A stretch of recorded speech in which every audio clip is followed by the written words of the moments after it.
My hande hef ek op na U.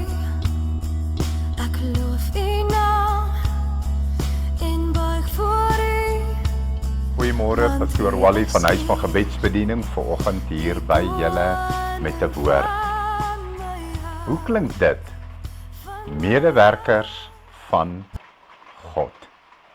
Medewerkers van God in Christus Jesus. Dit beteken wat God werk, werk jy ook. Wat vir God belangrik is vir jou ook belangrik. Amen. Nou, kom ons kyk. Ek wil vir ons 'n gedeelte lees. Hoor wat sê hy so. Want ons, dis in 1 Korintiërs 3 vers 9, want ons is medewerkers van God, die akker van God, die gebou van God is julle.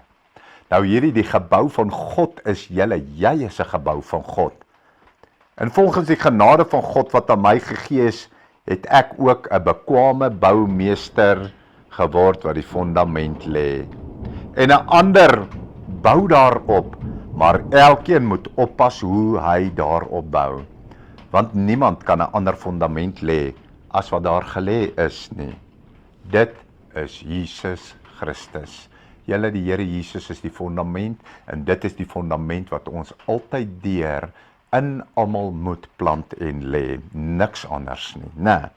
Dan sê hy, en as iemand op die fondament bou, hoor nou hier, goud, silwer, kosbare stene, hout, hooi, stoppels.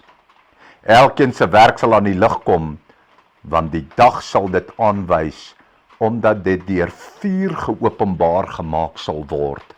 En die vuur sal elkeen se werk op die proef stel, hoedanig dit is. So ek wil net gou, hier sê hy silwer, goud, nee, wat nog, wat sê hy so?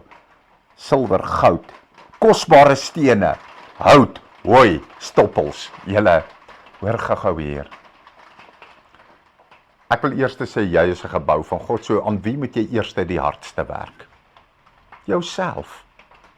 Want hy sê hierso, julle is 'n gebou van God, jy is 'n gebou van God. So die heel eerste, voordat jy aan ander mense werk of ander rondom jou, moet jy aan jou eie lewe moet jy werk. Nee?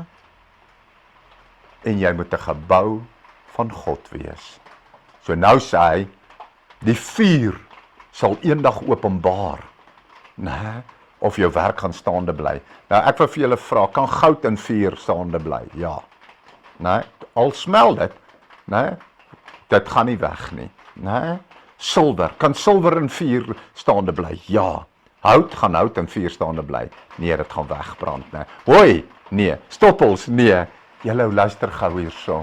Daarom moet ek en jy daarna strewe, ek wil sê, na die goddelike goud en die goddelike silwer, sodat dit in ons lewens ingebou sal wees. Vader, ons vra dit in Jesus se naam. Julle, en as die godsgoud en die godsilwer in jou ingebou word, en die eerste dinge sal ek sê, meet wat jy doen aan die woord van die Here, want dit sal vir jou sê of dit goud en silwer is.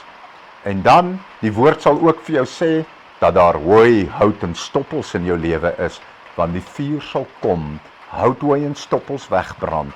O julle, sodat ek en jy, eendag wanneer ons voor die Here staan, 'n welgevallige en aanneemlike instrument voor die Here sal wees, 'n tempel tot eer en nie tot oneer nie.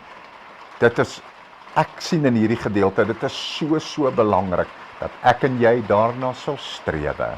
Nou kom ek en jy doen dit. Amen. Amen. Dis al wat ek wil sê vandag. Kom ons wees gefokus om die regte dinge in ons lewens ingebou te kry. Ek wil vir ons 'n gebed doen. Vader, ons kom na U in die naam van Jesus Christus, U Seun. Here my God, deur die Heilige Gees, wek die goud, wek die silwer, Here. Werk dit in ons lewe, Here. Help ons waar hout, hooi en stoppels is om dit uit te werk in ons lewe, Here. Want in die dag van die oordeel, die ewige oordeel, Here, in die dag van die Here Jesus, sal die goddelike goud en die goddelike silwer alleenlik blywend wees. Vader, ons dank U en ons ontvang dit in Jesus se naam. Amen. Liefde, seëning, pastoor Wat. As jy hierdie bediening geniet het en jy wil baie graag nog aanhou dit kry, as jy daar op die skerm kyk, dan gaan jy sien aan jou regterkant, onderkant is daar so wit en rooi knoppietjie wat jy net op kan druk, dan registreer hy jou by ons kanaal en dan elke keer as 'n video opgelaai word, dan gaan hy jou laat weet dat daar nou 'n nuwe video opgekom het. So hoop om julle op die kanaal te sien. Baie liefde en seëning vir julle. Amen.